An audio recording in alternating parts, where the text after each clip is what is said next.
Humanity foundation trust ಇದರ ಆಶ್ರಯದಲ್ಲಿ ಇಫ್ತಾರ್ ಕೂಟ ಮತ್ತು ಉಚಿತವಾಗಿ ದಫನ ಭೂಮಿ ತೋಡುವವರಿಗೆ ಅಭಿನಂದಿಸುವ ಕಾರ್ಯಕ್ರಮ ನೆಟಿಕಲ್ನಲ್ಲಿ ನಡೆದಿದೆ.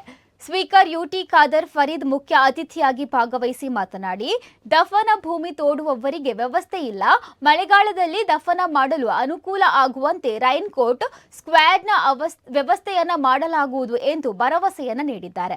ಈ ಸಂದರ್ಭದಲ್ಲಿ ಉಚಿತವಾಗಿ ದಫನ ಭೂಮಿ ತೋಡುವ ಒಟ್ಟು 15 ಜಮಾಯತ್ನ 80 ಮಂದಿಯನ್ನ ಸನ್ಮಾನಿಸಲಾಯಿತು.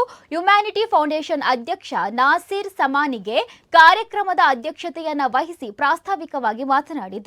ಇನ್ನು ಈ ಸಂದರ್ಭದಲ್ಲಿ ಟಿಎಸ್ ಅದ್ಬುಲ್ಲಾ, ಮೆಲ್ಮನೆ ಗೌರವ ಅಧ್ಯಕ್ಷ ಅಲಿ ಕುನ್ನಿ ಪ್ಯಾರೆ ಸೇರಿದಂತೆ ಮತ್ತಿತರರು ಉಪಸ್ಥಿತರಿದ್ದರು. ನಾನು ಎಲ್ಲರನ್ನು ಬಹುಶಃ ಇವತ್ತು ಇನ್ನು ಯಾರು ಬರ್ತಾ ಇದ್ದಾರೆ ಆ ಕೆಲಸ ನಿರ್ವಹಿಸಿದಂತಹ ಕಬರು ನಿರ್ಮಾಣ ಮಾಡಲಿಕ್ಕೆ ಯಾರು ಕೆಲಸ ನಿರ್ವಹಿಸ್ತಾ ಇರಲ್ಲ, ಕೆಲವು ಬಂದಿರ್ಬೋದು, ಕೆಲವು ಬರಲಿಕ್ಕಿರ್ಬೋದು, ಅದೆಲ್ಲರಿಗೂ ನಾನು ಇವತ್ತು ವಿಶೇಷವಾಗಿ ಅಭಿನಂದಿಸ್ತೇನೆ. ನಿಮ್ಮ ಸೇವೆಯನ್ನು ನಾವು ಯಾವಾಗಲೂ ಕೂಡ ಗಮನ ಇಟ್ಟುಕೊಂಡಿದ್ದೇವೆ.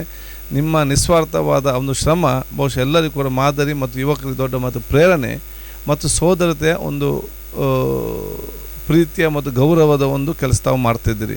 ಅದಕ್ಕೆ ನಾನು ಯಾವಾಗಲೂ ಹೇಳ್ತಾ ಇರ್ತೇನೆ, ಈ ಯಾರು ಗಲಾಟೆ ಮಾಡ್ತಾರೆ, ಯಾರು ಉಪದ್ರ ಮಾಡ್ತಾರೆ, ಇವರನ್ನೆಲ್ಲ ಕೂಡ ಜೈಲಲ್ಲಿ ಹಾಕೋ ಬದಲು ಈ ಕಬೂರು ಎಲ್ಲರ ಜೊತೆ 4 ದಿವಸ ಕಲಿಸಿದರೆ ಕರೆಕ್ಟ್ ಆಗ್ತಾರೆ, ಏನು ತೊಂದರೆ ಇಲ್ಲ. ಎಲ್ಲ ಅವರ ಅಹಂಕಾರವು ದೂರ ಹೋಗ್ತದೆ, ಅವರ ಕೋಪ ದೂರ ಹೋಗ್ತದೆ, ಅವರ ಎಲ್ಲವೂ ಕೂಡ ದೂರ ಹೋಗಿಕೊಂಡು ಯುದ್ಧ ಎಲ್ಲ ಕೂಡ ನಿಲ್ಲಿಸ್ತಾನೆ. ಇಷ್ಟೇ ಅಂತ ಹೇಳಿಕೊಂಡು ಒಂದು 10 ಸಲ ಮನೆವರಿಕೆ ಇವರ ಜೊತೆ ಟ್ರೈನಿಂಗ್ ಹಾಕಿ ಬಿಡಬೇಕು. ಜೈಲಲ್ಲಿದ್ದರು ತಂದು ಬ್ಯಾಜ್ ಮಾಡಿ ಕೊಟ್ಟು ಇವರ ಜೊತೆ ಒಂದು 10 ದಿವಸ ಟ್ರೈನಿಂಗ್ ಬಿಟ್ಟರೆ ಕರೆಕ್ಟಾಗಿ ಬರುವಂಥ ವಿಚಾರ ಆಗ್ತದೆ. ಅವಾಗ ವಿಷಯ ಏನಂತ ಜಾನೋದಿ ಆಗುವಂಥ ಪರಿಸ್ಥಿತಿಯಾಗಿ ಹೃದಯ ಮತ್ತು ಮನಸ್ಸು ಅದು ಶುದ್ಧೀಕರಣಗೊಳಿಸುವಂಥ ಕೆಲಸ ಹೋಗ್ತಾಯಿದೆ. ಎಲ್ಲ ಕೂಡ ಕೋಪ ಗೀಪ ಎಲ್ಲ ಆಟೋಮ್ಯಾಟಿಕ್ ಹೋಗ್ತದೆ. ಈ ರೀತಿ ಯಾಕಂದ್ರೆ ಎಲ್ಲಿದೆ ಅದು ಅಲ್ಲದೆ ನಾವು ಯುವಕರಿಗೆ ಮತ್ತು ವಿದ್ಯಾರ್ಥಿಗಳು ಇವರನ್ನು ಜಾಸ್ತಿ ಪರಿಚಯ ಮಾಡಿಕೊಟ್ಟು ಇವರು ಮಾಡೋ ಕೆಲಸವನ್ನು ಅರ್ಥ ಮಾಡಿಕೊಂಡಾಗ ಅವರು ಕೂಡ ಸರಿದಾರಿಗೆ ಬರುವಂಥ ಕೆಲಸ ಇವತ್ತು ಆಗ್ತದೆ. ಆದ ಕಾರಣ ನಿಮ್ಮ ಇದರ ಬಗ್ಗೆ ನಿಮ್ಮನ್ನು ಗೌರವಿಸುವಂಥ ಕಾರ್ಯಕ್ರಮ ನನಗೆ ಅತ್ಯಂತ ಸಂತೋಷ, ಗೌರವ.